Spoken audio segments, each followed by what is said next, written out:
If I were the devil trying to take over the United States, I'd start by launching an all-out assault on the traditional family. First, I would tell children, you have rights, and if your parents try to discipline you, you have a friend in the state child welfare agency. I would convince school administrators to spare the rod. I'd convince judges that punishing young wrongdoers damages their self-esteem, and soon I'd have an entire generation believing that they're entitled to do whatever they please without consequences. If I were the devil, I would transfer as much parental authority as I could from parents to schools. Teachers would decide if a young man can have a condom.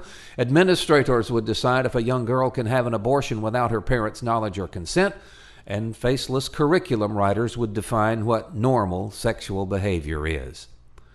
Next, I'd plant the idea in the media, academia, and the entertainment industry that forward progressive thinking demands the obliteration of traditional views on gender.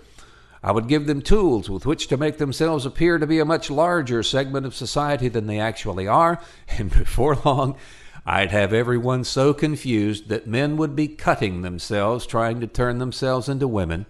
Women would be trying to turn themselves into men, and I'd have anyone who thought that was wrong or strange branded as a bigot and a hater.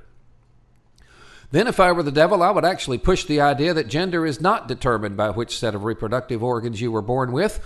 I'd tell impressionable young minds that gender is fluid, that you can be whatever you feel like being at the moment, and you've got a lot more than just two choices.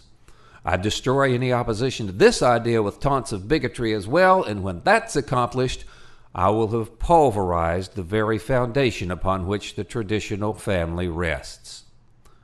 If I were the devil, I would convince women that it's their choice to do whatever they want with their bodies, and if that budding life growing inside them is some kind of inconvenience, they have a perfect right to destroy it and to make the rest of us pay for the procedure. If I were the devil, I would kill young people's ability to relate to one another on a personal level by creating an addictive, worldwide electronic fantasy land where one's self-worth is determined by how many likes, shares, and thumbs up they get. I could control what images they see. I could encourage savagely violent behavior with virtual reality games. I could give bullies access to fragile minds, and what do you bet?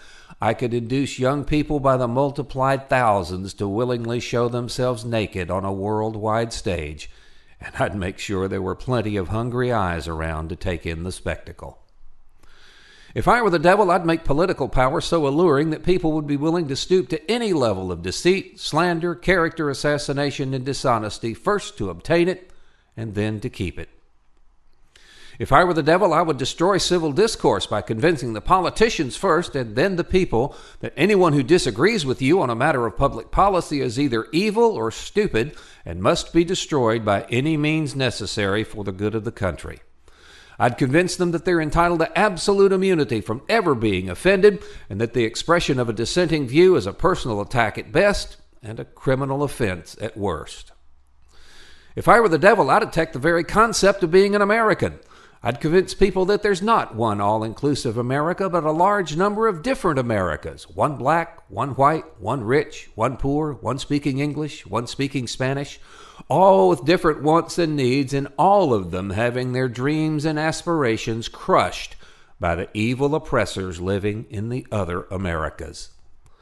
Then I would just sit back and wait for the inevitable collapse of the greatest country the world has ever seen.